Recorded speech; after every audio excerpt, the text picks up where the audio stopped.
So I watched a video. The WFR came out and did a piece on it. I did want to make mention of a couple announcements. One is this Wednesday is the RBC Hour of Code in the downtown Rockford area. It's at the R Star Building from 5 to 6. I think we've got a few seats left for that, and it's free. Doesn't cost anything. You can come and do the hour-long code. It's a little Flappy Birds app you'll be creating, or you can help. You can volunteer. I have 1 or 2 people helping already. So if you want to kind of see the lab, whichever one you want to do is fine. It's in the second floor of the R Star Building, and in fact, I've got information. If you go to myrbc.org, you can click on the RSVP now, where you are invited to the Hour of Code event. And again, the Hour of Code is we started in December 2015, and we've been going ever since, pretty much monthly, and we've had a little over 300. But the rest of the semester, the first Wednesday of the month, is where we'll host it at the R Star Building from 5 to 6. And we're hoping to get some folks also from the other side of Rockford, maybe that couldn't travel here on Saturday. And so that's the thought as well. And so it's supposed to be really, I saw pictures of the lab, but I've not been in the lab. But it is a full Mac lab like this one. The tables, it's kind of like they have like 5 Macs per table or something like that. But anyway, avail yourself to that. Sign up for all of them if you want to. And if you want to help, I'll go over that in a second. If you, on our myrbc.org, there's a link on saving the dates, CIS events for spring 2017. In fact, if you go to our site, it'll pop up every time. Hey, how you doing? It'll pop up of events, or should pop up. I think I already clicked OK on mine. That events to go to, that page events to go to. And these are all the events for the rest of the semester. There is a link in here for 2017, spring 2017 events for CIS Division. You're invited to upcoming events. If you'd like to volunteer and help, if you click the Here link, it'll take you to this page where you can check what you want to help with. Okay, just give me your name, first email, first last name. All the Hour of Codes will be in the R Star Building. There's March 25th, Learning Coding with Robots coming up. That'll be in here in this class room. And then March 30th, Barnes & Noble, they've asked me to lead a maker fair. I'll be doing coding, robotics, and something else for them during that event. It's from 6 to 9. It's during spring break of District 205. And so if you want to help with that, I'll probably have about 500 kids going through. So I could use your help. I'll buy you lunch or dinner, I guess, in that case. Definitely do that for you. You'll deserve it. And so I'll be bringing my couple robots, some Hour Code stuff. I'm also going to bring some JavaScript stuff for kids to play with, and it'll be a lot of fun. Oh, the little Ozo bot, we're bringing that for kids to do. You guys ever been to a Maker Fair before? Did you ever take your kids to Maker Fair? No? But they have them at Barnes & Noble like twice a year. They're really a lot of fun. And anyway, what it is it has coding in the Maker Fair, little electronic bits where it teaches kids electronics, like, on and off switches and breakers and stuff like that. And then they usually have some of the manufacturers show up to lead the little workshops. So it's kind of cool. And so it's a lot of fun. I know you're already into coding, but some of you are into robotics maybe, or into electronics. You would love it. I probably played with the last Maker Fair I took my grandson to. I think I might have played a little bit more than he did the last hour, the first hour of the thing, but then he kept on going. So, but these are the events I need volunteers for. For this Wednesday, I think I'm okay on the Hour of Code at the R Star Building. But if you want to show up just to show up, you can definitely do that. Questions on that, on the volunteer? The Barnes & Noble, is that the one at the Cherryville Mall? It is. Okay. It is one at the Cherryville Mall, correct. Okay. And where they generally put the maker stuff is, if you come in from the outside into Barnes & Noble, those double doors there, it's there to the right is where they generally have like the maker stuff. Oh, like where the kids. But the kids, yeah, the reading stuff for the kids. Oh, okay. all over in that area. So it's a lot of fun, and it'll be something to connect high school, junior high, middle school students with what we do here at the campus, basically, and get the chance to hand out flyers and have them ride the robot around and Ozobot and do some coding. So it'll be a lot of fun. And so I wanted to show you a video from Saturday. Andrew, it was funny. Some of you might know Andrew. I'll show you his picture here. So you guys ever have a class with Andrew? Andrew Karakin, I believe is how you pronounce his last name. Anyway, I was busy when the station came in, and I generally do the interviews if I can. But I was really busy, and he's one of the volunteers. I said, and he's been to probably 4 or 5 of my coding events, and this is the second learn with coding with robots. So I said, hey, you can handle it. And so he had a stocking cap on, and I wish he probably been a good idea just to leave the stocking cap on, because when he took the stocking cap off, his hair was all sweaty and stuff. And so, but he did a good job, and so we'll watch a little bit of that real quick here. And then we're going to do a fun little quiz, as you can hear in the background. So let me exit out of that. Okay, here we go.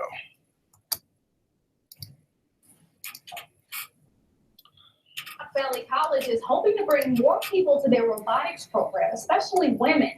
The college knows robotics and learning how to code are great things that can help children and adults prepare for the future. Rock Valley is introducing Ozobot to those taking the Learn Coding with Robots class. They say the workshop encourages people to learn that coding can actually make everyday life simpler. A lot of automated things are eventually going to replace our type of work, and we need people to fix those things if they ever go wrong. So it's not going to be about actively doing things as much as it is fixing what the next generation of technology is going to be like. Program participants learned how to program Ozobot to follow simple command. Anyway, he did a good job. And so I went over that, the event for this Wednesday, also the Hour of Code this Wednesday. We will have another robotic course, the Learning Coding with Robots, in March, the end of March. And it's already on the rbchourofcode.com, or you can launch it from the myrbc.org as always. So, all right. Let's switch gears to make sure my video is still running here. Okay, good. All right, so I told you we're gonna do a little game, which we are. Let's see here, 1, 2, 3, 4, 5. We'll just have you do it individually. Sometimes do this in groups. We'll have you guys do it. Everybody have a smartphone or some type of phone you can get your web browser in? Okay, cool. You'll like it. It's all fun. It's called Kahoot. I do this a number of classes, and it's called a quiz, but you're not going to be graded on it, just for fun. But so I'll go ahead and start it up, and you'll see it's pretty self-explanatory when it comes up. I've called it JavaScript so far. It's some stuff we've covered up to this point, and we'll do it player versus player. So get your phone out, and then here in just a second, it'll ask you to go to a website, kahoot.it, and type in that code, that game pin, and you can type in whatever name you want to. You are anonymous in this, so whatever name you always wanted, or maybe your superhero name you've always wanted, you can put that in there. Everybody puts Batman. You want to? Everybody puts Batman. Yeah, whatever. Hey, it's whatever you want to do. It does give everybody a unique color too, I think. So if you just go to kahoot.it,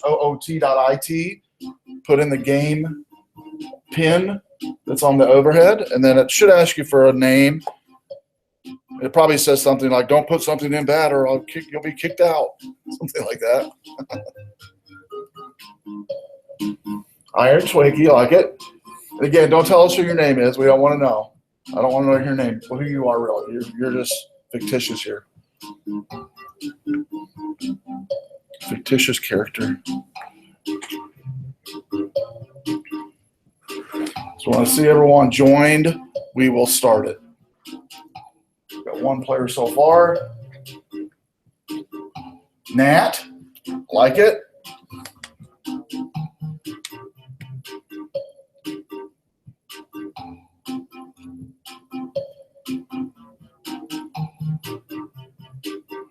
Player versus player, right?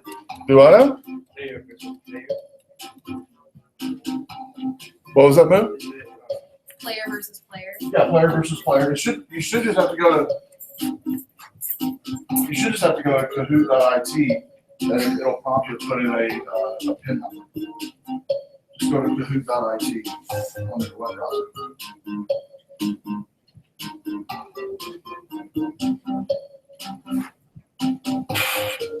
There you go. Just put in the PIN number that's on the overhead there, the 329 number. So we are anonymous, Nat, Iron Twinkie, good names. We had to play this for training at my job. Do I know? We played this for Oh, did you? training for my job. Oh yeah, cool. I've been using it for my 110 class, networking class, and my photography class. I haven't used it in this class. I've not, so I thought it'd be fun to do. You never Something did to that break in the monotony. networking last semester. Do I know? You never did that last semester. In No, it's actually, I just found out about it this semester, okay. and so I really like it. You can also create word scramble, where you can, word scramble's one. You can do a survey, and one other one you can do. The team when I did in 110, though, we had 2 groups of 4 or 2 groups of 5, and one person with a phone, and then each group, it's the faster you get in and get the answer, but the more score you get. Gotcha. So that was a lot of fun. Okay, so we have 5, so good. Chopper, Nat, Igor, Iron Twinkie, and we are anonymous. Awesome names. Are we ready? Here we go. 8 questions. And you have 20 seconds per question once it gives you the answer. What type of variable would first name be? Their first name equals Chuck, in quotes. What type of variable would first name be? Their first name equals Chuck, in quotes. Integer, float, string, and just tap the one you think it is. All right, everybody got it right. String is correct. And it gives you a score, and since everybody got it right, it's whoever typed it in fast. Of course, Iron Twinkie won out on this one. We are anonymous. Igor, Chop, is that Gopper and Nat? I'm not going to ask who it was. Chop, I'm going to say Chopper right now. It's probably Gopper. Oh, Grasshopper. Okay. What data type result for 5 lesser than 8? What data type result for 5 lesser than 8? True, false, or 3? So red, gold, or blue. What data type result would 5 negative 8, 5 less than 8, I'm sorry, be? All right, so the answer is 5 less than 8? True, so it'd be a Boolean type. So that was the answer. So we are anonymous is now leading. G Hopper, Iron Twinkie, Igor, and Nat.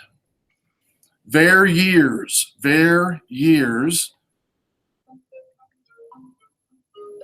Is it a variable initialization, variable modernization, or variable declaration?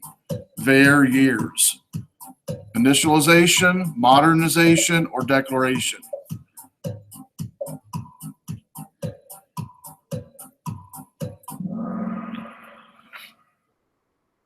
All right, the answer was declaration. Initialization would be like var years equals 1967 or something would be a initialization. All right, we are anonymous. G Hopper, Iron Twinkie, Igor, and Nat. Variable means the stored value blank. The stored value can vary, cannot vary, must be initialized. Variable means the stored value can vary, cannot vary, must be initialized. Can vary is the answer. So we're anonymous, Iron Twinkie, G Hopper, Igor, Nat. What is the assignment operator here? Var, last name equals concal in quotes. Is it concal, var, or equal? What is the assignment operator? var last name equals quotes, concal quotes, concal var or equal sign.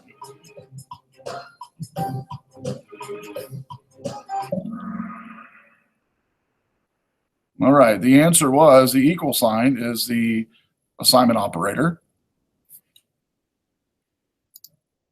We are anonymous, Igor, Iron Twinkie, Nat, and G Hopper. The alert statement is considered a blank. Reserve variance, function, dangerous statement. Reserve variance, function, dangerous statement.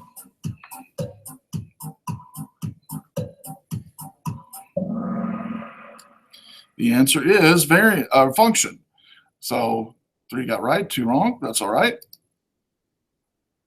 So scoreboard, we are anonymous, Igor, Nat, Iron Twinkie, and G Hopper. Declare a function named tax rate. So is it function tax rate with a lowercase f, function tax rate uppercase F, or func tax rate?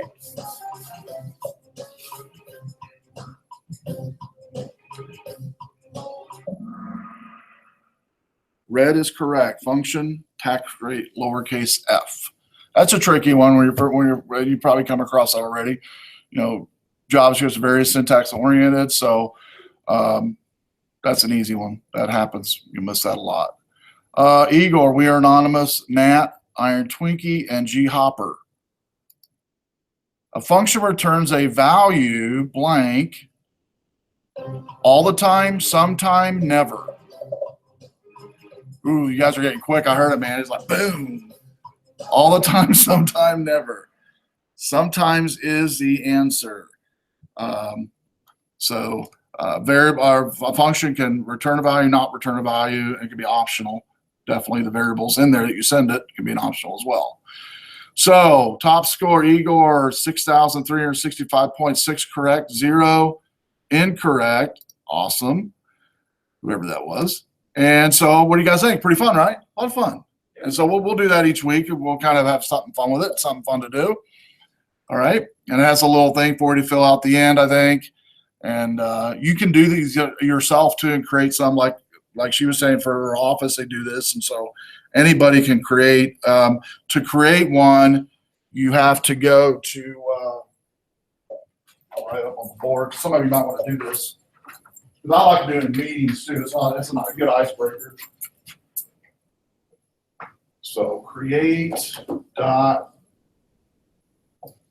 kahoot.it, and then you can create a quiz, survey, puzzle. Not a puzzle, it's let me go back and show you. Quiz, survey, puzzle. I'll show you what you can create here. You got quiz jumble, which is a brand new one. I've not done that one yet. Discussion and survey.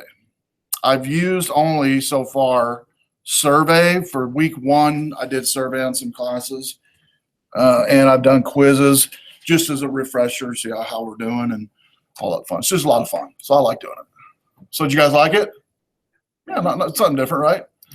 All right, so out of that. Do I know? This replit for in-class lab for today. Yes. I get a 404 on that too. Oh, you got a 404 on that, okay. I will look at it right now before we get to it because I just recently added that in there. So this is what should be this one right here. The replit up above that.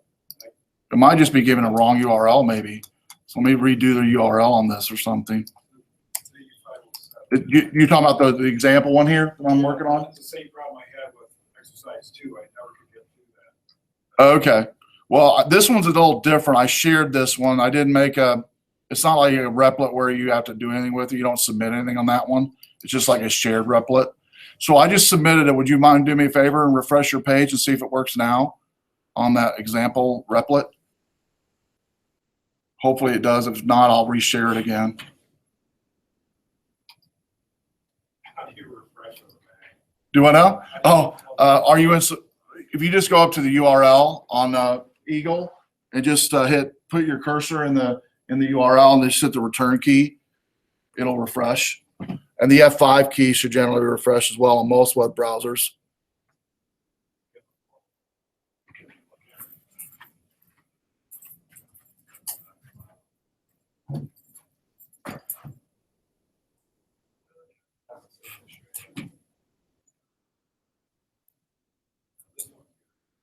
Oh, that was all right. Okay, so which one was it? Oh, that one there. Okay. Fix that one now. Yeah, because it's supposed to go directly to the classroom, but Mine works. did yours work? Okay. That's not doing my account. No, well, you do have, it should prompt, if you're logged out, I'll log out of mine just to show you what it should do. I'll log out of mine, which I'm logged out now. If I click on this, it prompts me to log in, is what it should do. Now let me try something here though. Yeah. Or no, that right there. Each time it's logging. You're logging in with your Rock Valley College email? That's what I created my account with, was my Rock Valley College email. And you had to accept it with the email I invited you with. And you've done, did you log in? Yeah, the first time it worked. Okay. Let's do this here. Let me see what browser you're in. First.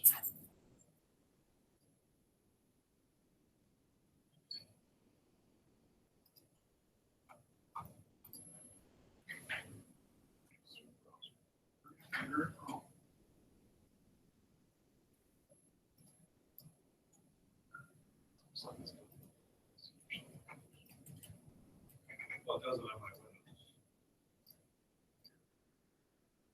I might have screwed up my. Okay, I'm gonna come over here and exit and log out, and let's log back in. And log in with you. Should try your S number. I think it's what I invited you with. You should have created an account with your S number, I think.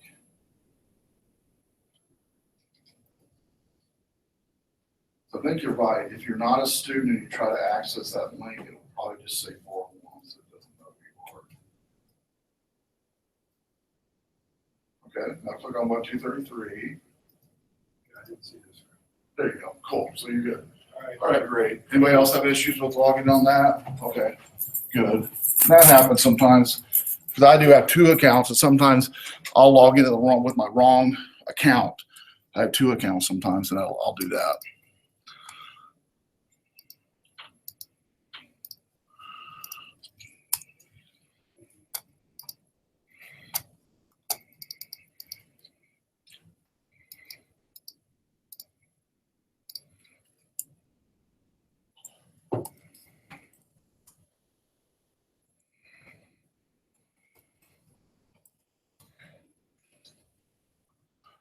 Okay, so we're going over data structures, objects and arrays. We'll have a couple PDFs we're going to look at. We do an example. This example one here, this replit we'll do before we do the in-class lab. Once you're done with the in-class lab, we'll have you submit done as always. After the in-class lab, we'll go into some examples for your homework, what's expected. And so let's go and get started with the first PDF, which is this 2334. And you can just watch mine if you want to. You don't have to go over on yours. This is in 7 slides. And this actually goes over some programming logic when you're programming any type of program, really.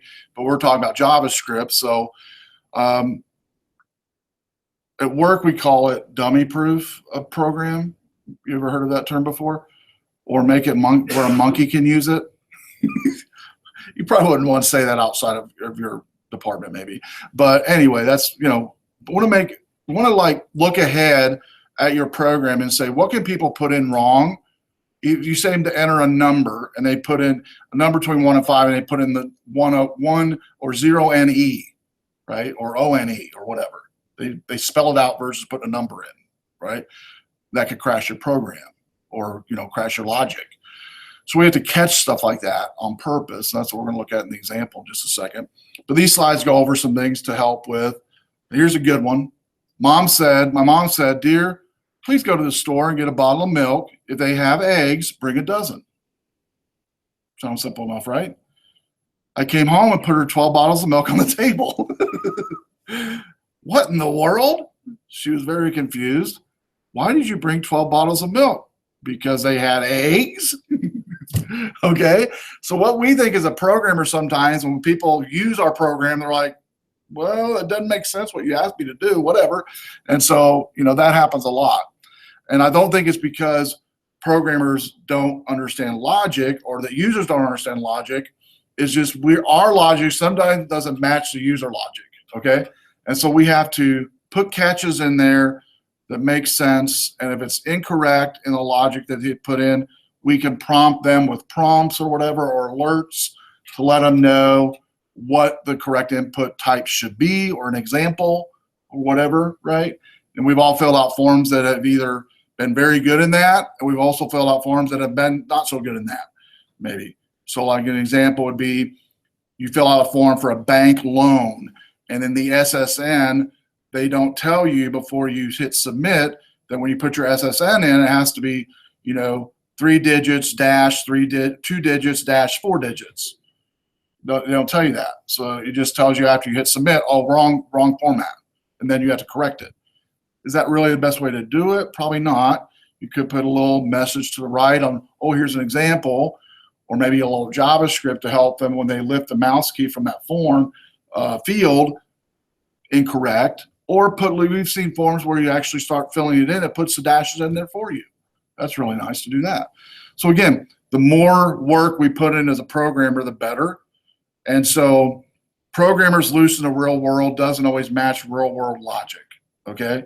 Not that it wouldn't work if you and I played with it all day long, like work for us, don't know what you're talking about, right? I don't get it. And then you go over there and go, ooh, we didn't think of that input. Ooh, okay. So more on conditions. So when you're using parentheses, be clear to be clear and unambiguous. Watch rules like making Boolean conditions. Like here's an example. If X is equal to 100 or 200, that would be very bad there.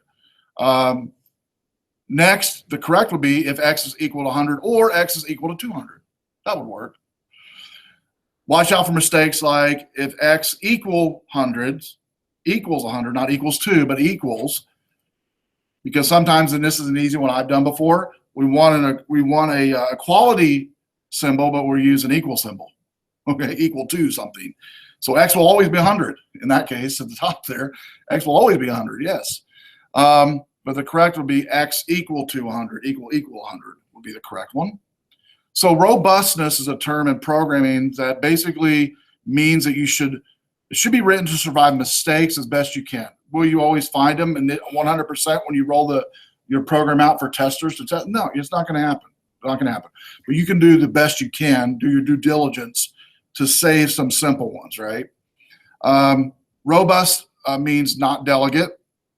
We don't want a program to crash or quit due to problems we could have anticipated, like the one I shared earlier on enter an integer value or enter a number 1 to 5, and instead we think in our mind the value is 1 to 5, the end user types in the word 1 or the word 5, and it doesn't know what to do in our program. We don't put the logic in there for it. So one area that we want to check on always is user input.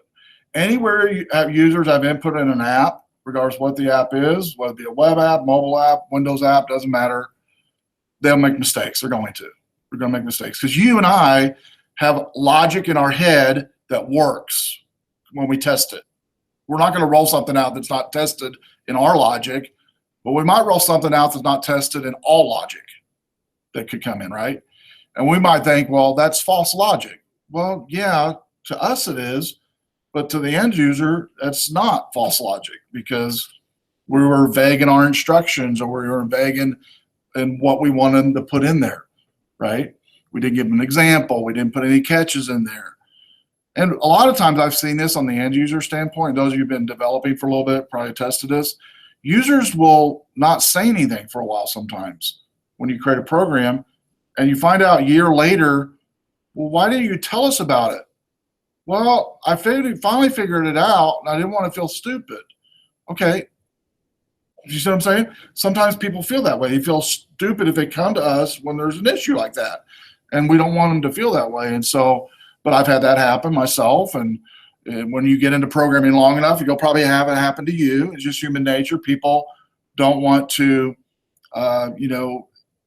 admit it, give you problems, or, if they can solve it themselves, they're going to, which is a good thing. It's not a bad thing, but it's not real productive. And so anyway, my recommendation for you is any app you ever create for any business or whatever business you're working at now or in the future, do a lot of walking around, letting people know, hey, if you find something, and try your best, we'll talk about more ways to catch stuff this semester, but if you find something, let me know. I'll be more glad to help you. Don't feel bad if you find something. Let me know about any bugs or any issues so I can fix it, okay? So you're opening the door for them to actually come to you. Does that make sense? Because for years in IT, not just in programming, but in networking and in PC repair and whatever, I'd love to say that for years ago that we were always so awesome in customer service, but we haven't been, all right? In fact, a lot of IT departments now, even with programmers, will send them to like a Dale Carnegie School of Sales to figure out how to talk to people, right? How to converse with people and how to, get down to their level as far as, understanding PC language or whatever they're using in the program. Does that make sense? And so that's really important when it comes to programming. You want to make it easily accessible, easily understandable, and put as much catches in there that you can for validation. So the user can do their job, can use your app what you want them to, but also on the flip side, also keep the door open that you're not invincible and a perfect programmer and you're never going to make a mistake, because you are. Let them know that they can come to you and you can fix stuff for them and work something out to where they understand that and they feel comfortable with that. Have you ever talked to IT help desk, or you've called somebody online in IT that they made you feel stupid or wanted to make you feel stupid? You ever felt that? Okay. Here's an example. Dell, awesome company for the most part. Customer service is outstanding if you ever dealt with Dell. But there was one time I was calling Dell, and when businesses call Dell, it's usually they already have full support on whatever products. The tech guy's calling when they need to order something or they need to fix something they can't figure out. They've already troubleshooted all out the wazoo. Well, this tech guy told me, "Is the computer on, sir?" Okay, that is very condescending, right? And so, and so stuff like that you don't want to do. And does that still happen in 2017? Yes, I'd love to say it doesn't, but it does. And so everybody's got a bad day.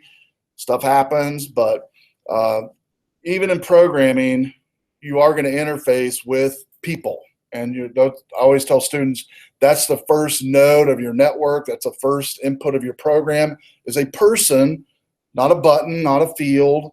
It's a person, not a database. And so you're creating these programs for people to use, right? Now, will robots eventually use these programs? Maybe. But even robots are going to put input in that you don't plan on. You have to kind of walk through some stuff. In fact, I saw a stat I think it's last week, I put it on social media. It's by 2034, the Labor Department is predicting by 2034, 64% of current jobs will be automated. 64%, that's a lot.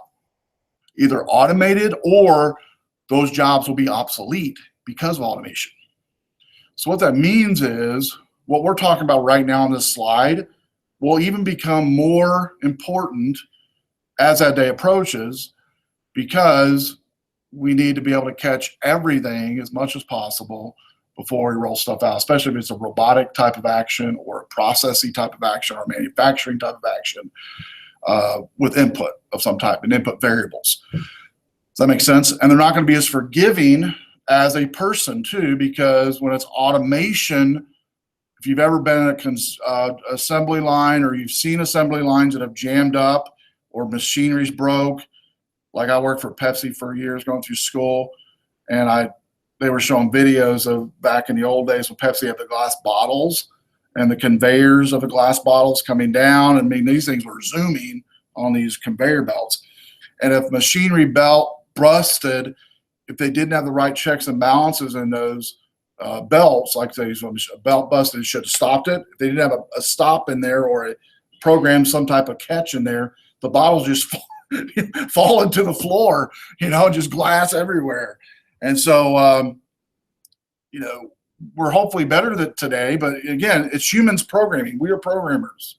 We're programming. So humans have to become, the testers and the validators, and the first line of defense is you guys, the programmers. So does that make sense? So validation is real important. So users can and will make mistakes. When asking a user for input, data from the user must be examined to make sure it matches the expected type, format, and range. So before we calculate data, before we save data, before we do anything, we got to validate data, right? We got to validate it to make sure it's clean data, not dirty data. All right, clean data means data that we want for that calculation, for that formatting, for that saving in a certain database or whatever. Does that make sense? So we want it to be clean. So when asking a user for input, data from the user must be examined. And here's an example for type, format, and range. Var num equals prompt, give an int between 1 and 100. Well, what can go wrong? Glad you asked. User might give 5 written out, or what? Question mark? Or just a blank return key, nothing in it. That could happen, right? So format might come back 34.2. Well, guess what? That's going to blow up because it's not an integer. 34.2 is a decimal. User might type in 105 in quotes or -12. Not going to work, all right? The range isn't going to work because it says between 1 and 100. And again, users are going to do this. It's going to happen, right? Even you and I could do this, and we created it. When we're testing, we could do it. And that's where I guess I'm getting to. You want to force, because programmers we're tunnel vision when we're programming. I'm the same way. Just like you guys do each week with your assignment. You do what you have a task. I'm going to tackle this task, and that's it. I'm not thinking about anything else, right? Just to get it to work 100% the way I was asked to get it to happen. That's what you do, right? You got to think outside that. Okay, what are some other ways this could be inputted? I call it blowing it up. How can I blow this program up, right? How can you blow it up? And I tell people literally that when I give them a program when we're testing during the beta stage, I'll say, take this program and blow it up for me. Destroy it. And they do, okay? And so, and you should be able to learn how to do it as well. Now, still, granted, there's going to be things you're not going to catch maybe, especially the larger the program is. But you get what I'm saying. You can catch a lot of stuff, like this type of stuff, on validation pretty easy. So what can we do about it? So you can write conditions after the prompt to check to make sure that all possible scenario or problems or inputs have been computated and logic has been thought of yourself. And I will a lot of times even go to users or go to people I work with that are non-programmers and say, hey, if I gave you this problem, what would you do? What would you put as an input? Just the one I just had the slide before. If I told you to put a number between 1 and 100, an integer value between 1 and 100, what would you type in? Some of them might put in one was actually on the slide, like 5, spell it out, or 10, right? And if I come back and say, why'd you do that? Because you gave me this instruction beyond just 1 and 100. You didn't say it had to be a numeric value. You just said 1 and 100. You get what I'm saying? So once the problem's detected, you can alert the user, hey, this needs to be in this range, and show them a numeric value, 100, whatever, .1, .100, whatever. And I always like to even put like the word example in the prompt. Here's an example to the right of before they enter it in, and even after they enter it in, maybe incorrectly, give it to them again. So alert the user of the problem, ask them for new input. And you can do that with a loop, which we've done. You can do a loop and just keep looping it till they put the proper one in. Alert the user of the error, then make correct data out of the bad data. So you could do self-correcting as too, if you wanted. You could put work into here to make it self-correcting.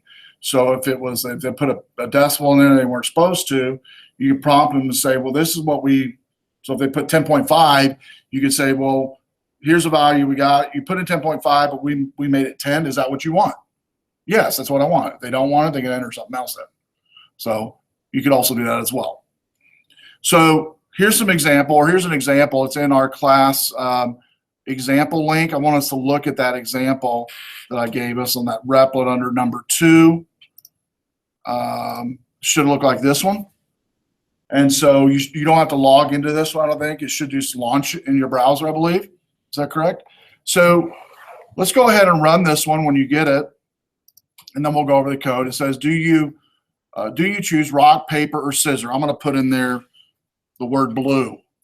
For whatever reason, I'm putting the word blue in. And notice it says you can only select rock, paper, or scissors. So I'm going to run it again, and I'm going to actually type in the correct one this time. I'm going to put in rock. Now it says you chose rock. And so you can do that a couple times there to play with it real quick. And I didn't put this in a loop on purpose. I just wanted to crudely show you some validation here. So I'm prompting the user to enter in a value or enter a rock, paper, or scissors.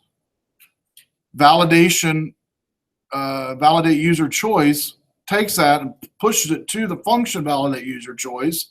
And notice the if statement. If user choice is not equal to rock, in quotes, and user choice is not equal to paper, in quotes, and user choice is not equal to scissors, in quotes. Now, granted, we could keep going also on this and say, well, what if they entered uppercase? This isn't going to validate it. You could also, we'll get into that this semester. You can validate things to be uppercase or lowercase as well. Or force their input, regardless of what they put into it, to all be lowercase with like a .2 lower command we'll talk about this semester. So this if logic will cover anything they entered in, but lowercase rock, paper, or scissors. Does that make sense? If it does validate it, meaning it's correct in their validation input, it's going to go to the else path. It's going to be false and alert them and say you chose whatever, rock, paper, scissors. If this statement's true, if this logic's true, that means they entered in something but rock, paper, scissors in lowercase. Make sense? And so this is a real simple validation example that you can add in anywhere on an application to validate the user's input. All right? And so before it gets to any logic or calculation or data saving, you're catching all that stuff for the user.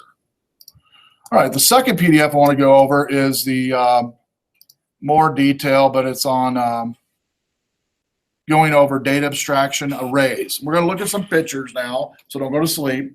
We're going to look at some pictures there of arrays of what arrays will be helpful, could be helpful for. We have mailboxes. Everybody has mailboxes right around your house or apartment building, and mail office has to figure out where people are. How do they do that? What do they do? Well, they could use arrays to determine that within a database. So I know if we think about it, our cities are separated by what is a city separated by as far as numerically?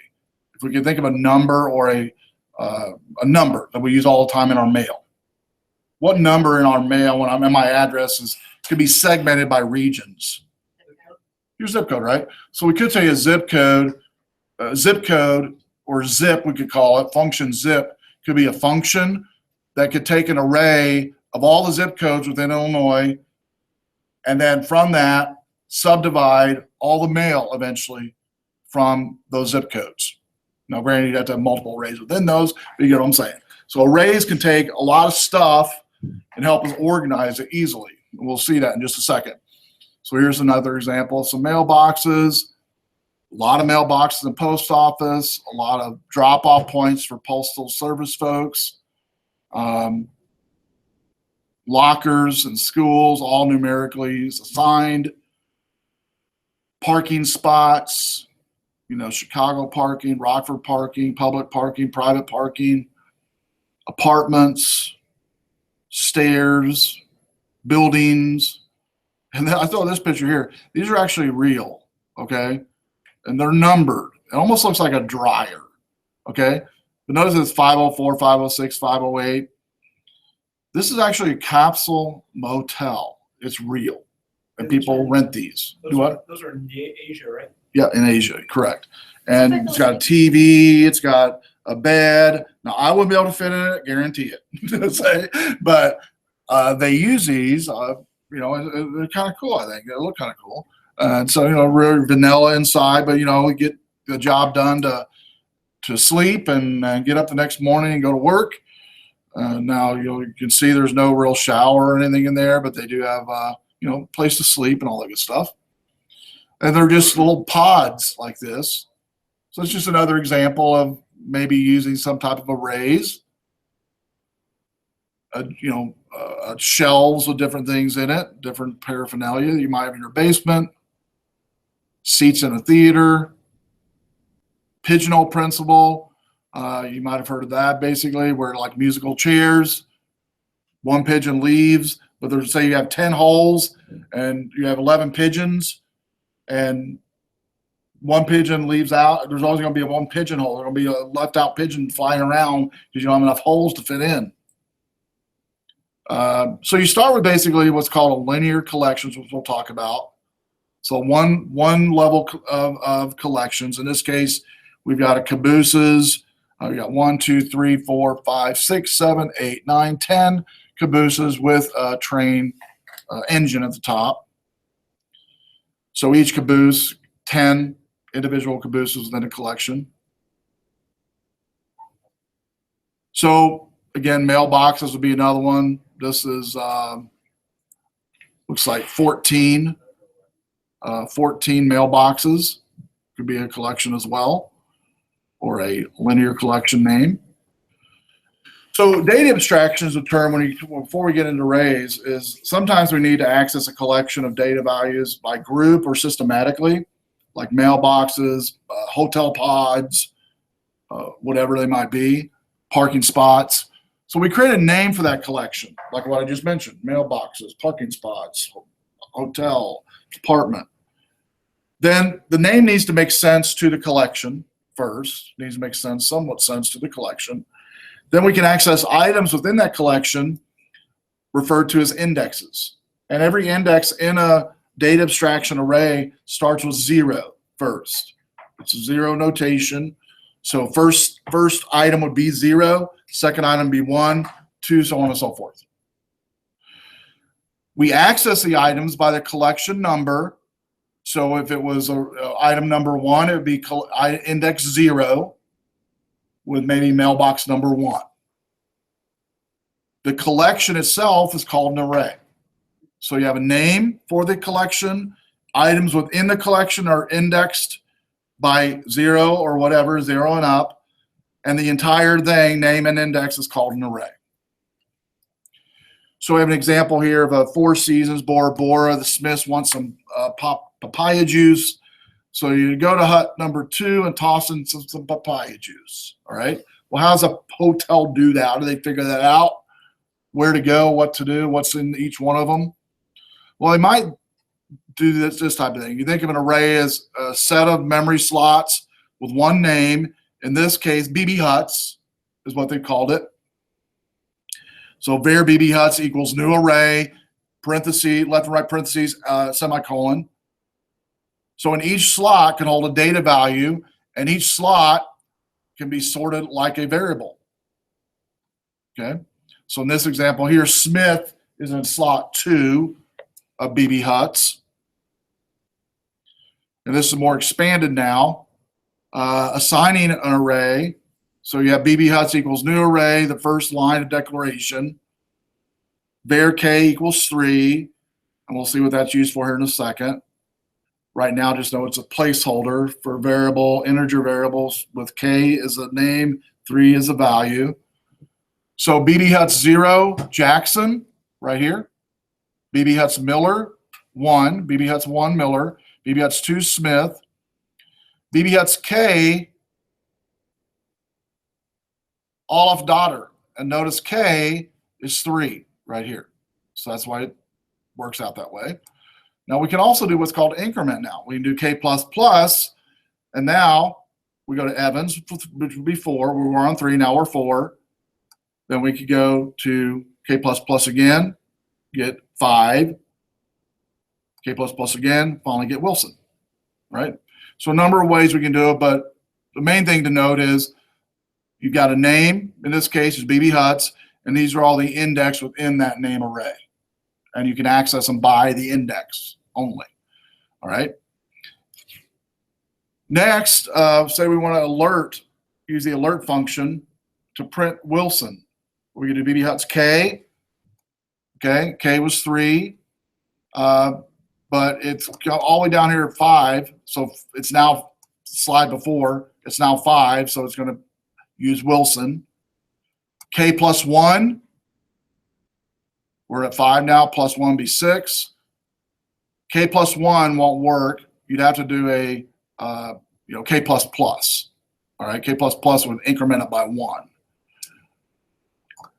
If BB Huts K -1 is less than or greater than BB Huts K, you could do a swap, and they call this bubble sorting, which you can find out more. We'll do that more this semester, and you might have, if you had programming languages, you've seen that before. But again, just to note on this one, before getting too complex, that the array has a name, in this case BB Huts, and that every item in the array is an index. It starts with a value of 0. And you can do a increment, decrement. You can do comparisons, just like you can with any other equation. So here's an example of an array initializing and indexing. So you have an array, var x equals 4 is going to be basically a variable value that's going to be initialized. And you'll see why in a second. So var colors equals red, blue, green, yellow, orange, purple, rose, umber, mauve, and chartreuse. So we want to alert and use colors 1, which would be the array 1. It's going to be blue, which is this place here. 0 would be red. This is 1. This is 2, so on and so forth. Colors.length. So the variable colors.length is going to print 10 because it's going to go from 0 to 9 and give you the value of 10. Length is going to use a value starting with 1, not 0. Okay, but it's going to print 10. 0, 1, 2, 3, 4, 5, 6, 7, 8, 9, 10. No, it's 0, 1, 2, 3, 4, 5, 6, 7, 8, 9, which is going to be giving you 10 indexes. That's why it's going to print 10.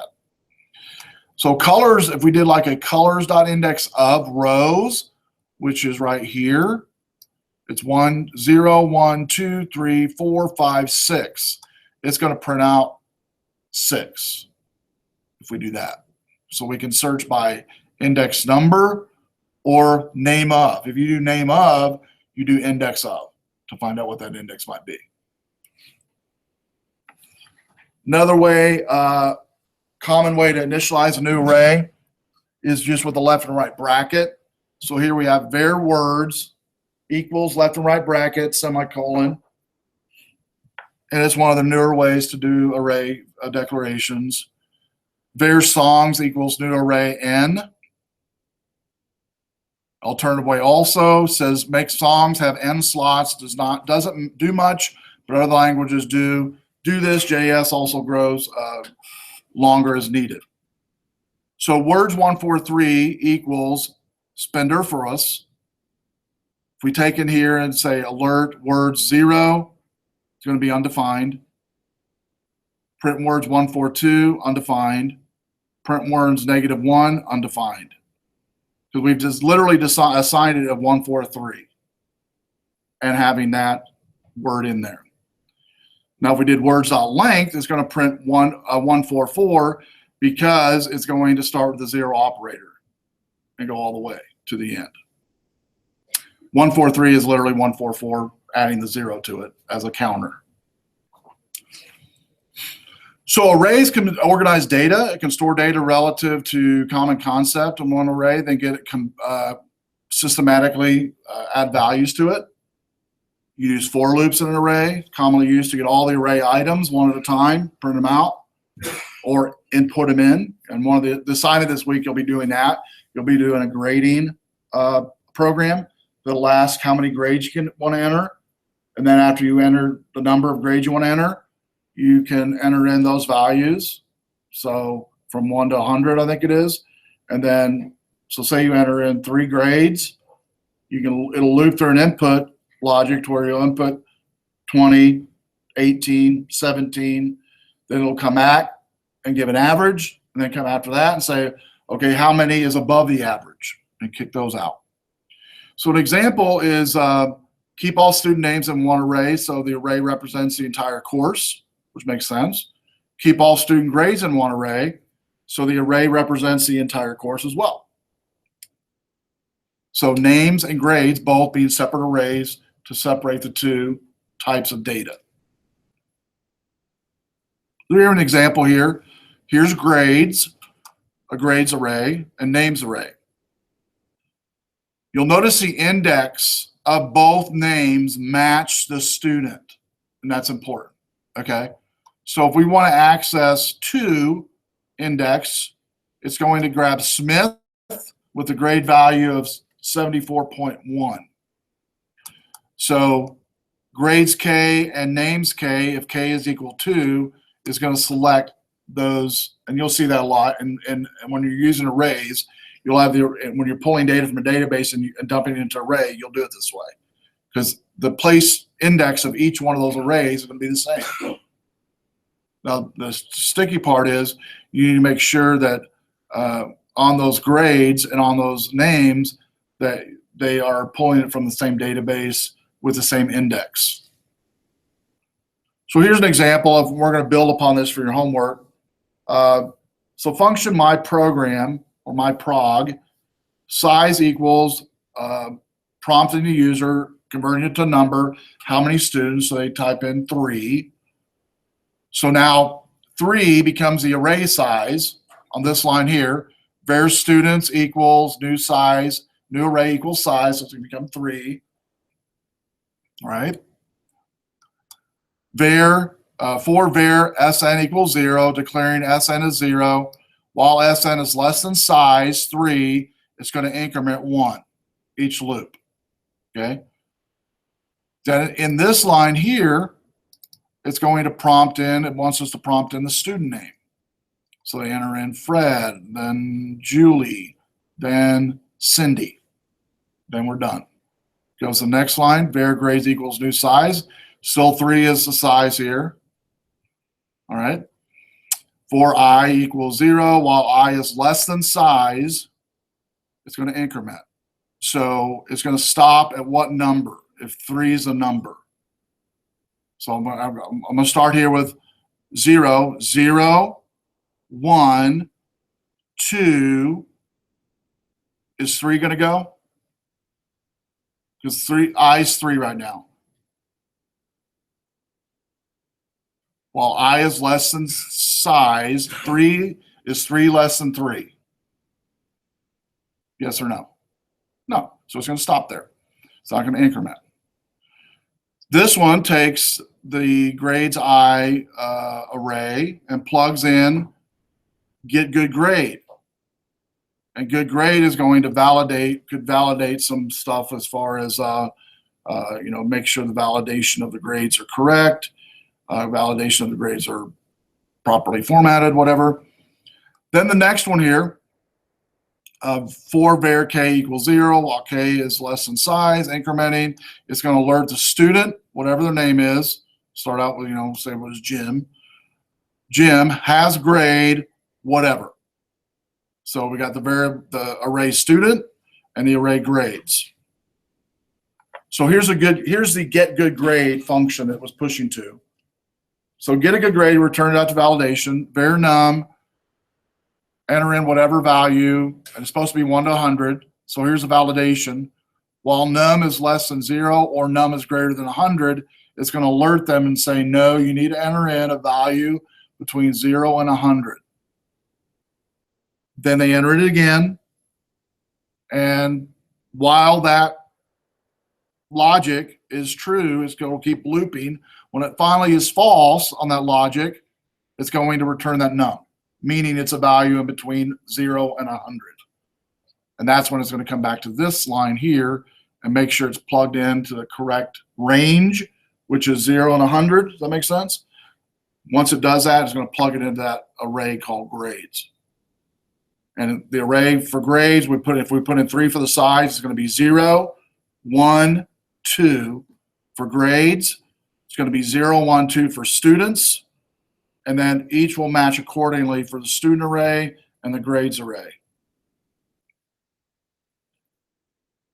Then we can compute the average, which we're going to do for the homework. I'm going to help you out a little bit before I let you go. Store it in an array, then go through the array and find out what the largest grade is, and print the name, or we're going to look at basically in the example I have you do, we're just going to print any grades over the average, basically. And in the homework, I'm not having you gather the names of the students. You're just putting in a number of grades, putting in those values. So if it's 3 grades, you enter in 3 grades. Then it gives the average. Any grades over that average, it'll tell you what it is. So let me show you here. I'm going to X out of that. And I will show you what the end result looks like. So if you want to look on the overhead, I'm going to go down to the assignment examples, and you can just watch it on the overhead here. I'm going to play it. So here it is, week 4, enter grades. I'm going to enter in 3.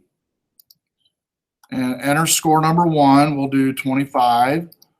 Score number 2, I'll do 15. And score number 3, I'll do 12. The average score is 17.333 all the way to 2. Test scores greater than average was 25. That's it. Okay. And so let's look at the going back to the homework, or to the where we were in the module 4, which was right here. So before we go over that, let's go over the lab. The in-class lab, let's go ahead and run that. And if you're not already logged in, go ahead and log in to the in-class lab, the Replit. We'll complete it together, and I'll have you submit it. So we're going to lab 4. Is what we should be going over. And so we've already got a fully functional JavaScript here, but I want to go over what it's doing now. Then I have some things for you to complete in class. So right, what it's doing now, as you'll notice, it's got a function called range that has optional start, end, and sleep, a step, start, end, and step. Then has a function called sum, which has the word array in it. 3 console logs. Range function is being sent to it 1, 10. Notice it's not sending what to it. 1 and 10 is sent, so which one's not being fulfilled here in the function on this one, on range? The first and second one is, what's the third one called? So I'm pushing to that function range the value 1, or the argument 1 and 2, the first 2 arguments. The third argument's not being called to, which is step, right? It's not being called to. The second console does a range as well. Starts with 5, goes to 2, -1. All right? So it does have a start, end, and a step on that one. We'll see what it does in a second. The last one does a sum starting with 1, range of 1 to 10. All right, so let's look at the range function first. If step is equal to null, means left out of the call altogether, the default value of step is going to become 1. Line 6 is declaring the name array as an array. Line 8 says if step is greater than 0, it's going to do a for loop. And in the for loop, it's going to do for I equals start, whatever that number is. We'll use this value here, this 1. The first console log is 1 and then 10. Starts 1, 10's end. So I equals 1, while I is less than 10. it's going to increment by 1 because step is 1. It's going to do array.push 1. And notice on this one here, the 1 value is going to be, for the first loop, is going to be the value of 1. So push 1. If step is not greater than 0, it's going to do exact opposite on the range. So this one's going to do a positive range or a positive push, ascending. The other one's going to do a descending, depending upon whether that number is negative or positive for step. Right now it's positive because it's declared here because step is null. If we push to it only 1 and 10. Then it's going to return that array and it's going to plug it into the console log. The second log adds a seed value of -1 or a step value. It starts out with 5, then 2. So in this if logic, because it's -1 for the step, which path is it going to take? The if path here on line 8 or the else path? Step is -1. Else, right. So if step is greater than 0, which it's not, it's -1, it's going to take the else path. Notice on the logic here, for I is equal to start, which in this case is, looks like it's 5, while I is greater than or equal to, the one before is less than or equal to, greater than or equal to n, which in this case is 2, it's going to increment it by, it says here, -1 each time, because -1 is a step. All right? So it's going to decrement, basically, you'll see in a second. And then the last one is going to sum, taking to the sum or the range array. It's going to sum them together with the sum statement, the JavaScript sum statement. So here we're pushing 1 to 10, which was actually the first one we did, and it's going to sum those together. All right. So let's go and do this. Go ahead and hit the run command, and let's see what we get result-wise. Okay, on the run command, being unchanged, I have 1, 2, 3, 4, 5, 6, 7, 8, 9, 10 for the range, which makes sense because this is step 1, and it's just going to give me the numbers in numeric value because we stepped it by 1. Then the second console log was starting with 5 going to 1 or 2 with a -1, meaning it's going to be, decrement by 1. So it starts with 5, then 4, then 3, then 2, then returns. The last one takes 1 to 10 and adds them together and comes up with 55. So it's 1 plus 2 plus 3 plus 4 plus 5 plus 6 plus 7 plus 8 plus 9 plus 10 comes up with 55. Okay? So here's what we're going to do. In the challenge here, or at the top, it says here on line 3, above the function range, I want you to change the value of step to 2 if the default is null. If the step is equal to null, change that value to 2 instead of 1. Do that first. And we'll see what it does here in a second. Scroll on down on line number 31. We're going to add a console.log to display a range from 2 to 30 by step value of 2. So I'm going to type in console.log, and we're going to type in the range variable or range array, let parentheses, and I want to put in the value 2 or 30 first, you think? 30. I'm going 2 to 30. I want it to go 2 to 30 on the range, so you think it should be 2 to 30 or 30 to 2? 2 to 30. All right, so we'll do 2, comma 30, comma, step value is 2, so we'll put that in.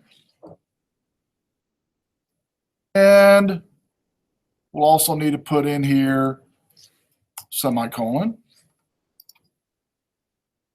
Then we're going to go ahead, this last one, we're going to add a console.log to display the sum of array from 1 to 1,000. So again, console.log, parentheses, what do I put there to sum this together? If you look up, yep, sum, then let parentheses, we want to get the range, so I'm typing the word range, let parentheses, 1, comma, 1,000, and then put it in parentheses or a semicolon on the end of that line. Okay, so I've got console.log on line 32, let parentheses range, let parentheses 2, comma 3, comma 2, because I want it to be 2 to 30, step by 2. Then the next one is we want to just display the sum of array 1 to 100 using the range statement, the range function, and summing them together. So let's go ahead and play and see what happens. All right. So on this one here, let's check the first one, see if it's right. Adding a console log to display 2 to 30, stepping by 2. Did it do that? Let me see. 2, 4, 6, 8, 10, all the way to 30. It looks like it is by 2. Is that correct? Then the console.log sum range 1 to 1,000 should be 250,000. And basically what that would be is 1 plus 2 plus 3 plus so on and so forth, all the way up to plus 1,000 is what that value would be, what that sum would be. Now to play with this a little bit, to see how this works, let's do this. Let's just play with it a little bit. Let's have you see if you can, on that, create another console.log. And this one I want it to be, let's do a range of 100 to 1, and I want it to be in increments of 10. 100 to 1, increments of 10. See if you can figure that out, and then I'll type it on the overhead when I'll give you a moment or two to do that. So I want the range to be 100 to 1, and I want the increment steps to be 10. 100 to 1, increment steps to be 10.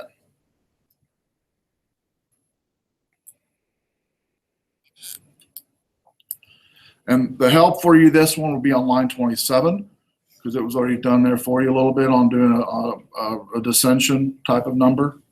It's going to be a little different on the C value because of that, because we're doing a dissension, a negative instead of a positive.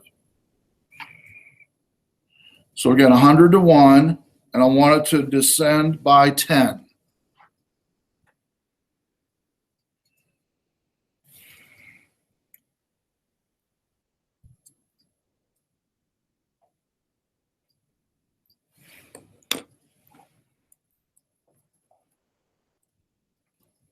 I'm just going to type in the shell of mine. I'm not going to put my answers in here yet, but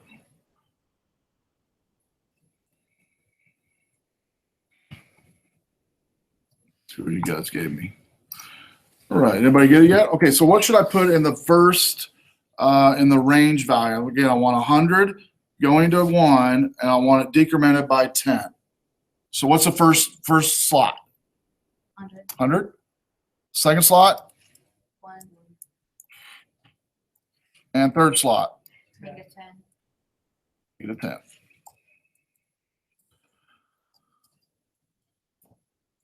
All right, so let's try that out. Go ahead and run it.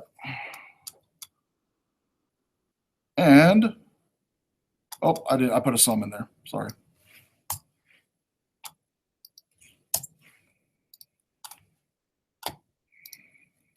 So 100, 90, 80, 70, 60, 50, 40, 30, 20, 10. See how it works?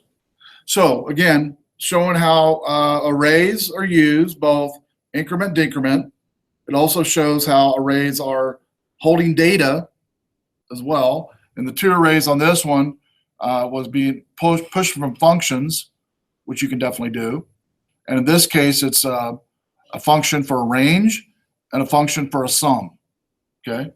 Function for a range and a function for a sum, just to give a total. Make sense? All right, so go ahead and let's save that or hit submit. Hit submit, and then as soon as you submit it, go to week 4 discussion and exercise, and just submit done in there so I'll know that you finished that. And while you're doing that, next week's reading is Secret Life of Objects. We are skipping chapter 5. I'm going right to chapter 6. I don't want to go over chapter 5 right now. So chapter 6, Secret Life of Objects. By the way, after we get through with week 5, we are going to be building from week 6 to the end the idea I talked about the first week, which is the grocery list creator. You'll be working on that each week, adding different things to that each week. At the end of the semester, you'll have a fully functional grocery list creator that you'll be able to put in a grocery list and send it via text message to anybody's number, basically, when you're done. So it'll be a fun little JavaScript app. So week 4 reading for week 5 is chapter 6, The Secret Life of Objects. And that week I'll look ahead, just you don't have to, but I'll look ahead basically on that one. We're going to look at how programmers, how we basically can use objects. A whole bunch of different objects can be used within programming. And we'll go over what's called methods in programming. This week going over array. Next week you'll need to know arrays because methods use array a lot. And so it's a good chapter. It's pretty powerful on what can be used, JavaScript with objects and methods. So read that, go through the examples as they go through, as always. So the assignment is this. You're going to write a JavaScript program to compute the average of n test scores, whatever it might be. So it's much like the one we just went over in the PDF, and it gives you pretty much all the logic for that. So it'll pop up how many test scores they want to enter. So say 3, they enter in the 3 test scores, and that gives an average, and then anything over that average it prints out as well. So basically what's going to do here, it prompts the user to the value, for the user to enter the value of n for the individual scores using a prompt method. You'll create a new plunk as always for week 4. You'll update the index.html to say week 4 233 assignment. You'll add a button to the HTML in week 4. You'll put in the button, enter grades for the text, and you'll call the function gradebook. That'll be called in the JS file. The script.js, as always, you'll need to put your comments up there. The pseudocode now is this for this program. Declare and define an array, set up variables for counter, sum, etc. Ask the total number of scores to process, set up a loop to read all the scores and sum up the scores in the process, and convert the string by using to int by using what's called parseInt. And I did put a link to parseInt in the instructions here, which goes to W3 Schools on what parseInt does and how it works, how it can take a number and parse it into, or take a variable or word or number and parse it into an actual integer. So read that, go over that. Then you'll calculate the average at the end of the loop. Set up another loop to go through the scores and print the ones over the average. So an example is the user clicks the enter grades. They prompt, it'll say, please enter number of scores. They put 4. It'll prompt up enter score number 1, 20, 17, 14, 10. And these should, by the way, say enter score number 2, 3, 4, which I didn't put in there. It's 1, 1, 1, 1. I'll fix that right now. That's what you do for copy and pasting. So it'll be scores 1, 2, 3, 4.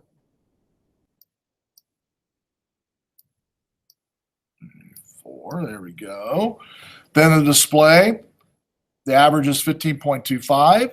Test scores over the average was 17 or 20 and 17. Okay, I'll submit that, correct that. And as always, I've already went over the final example is already there for you. But if you use the example in the, let me go back to it real quick. It's actually in your reading for this week as well, but it's where I got the example from that I used. But if we look at the example and discussion exercise, the second PDF, 4.3 or the 4.1.pdf, at the end of that PDF, when we went over the grade logic, let me go over it again real quick just to show you.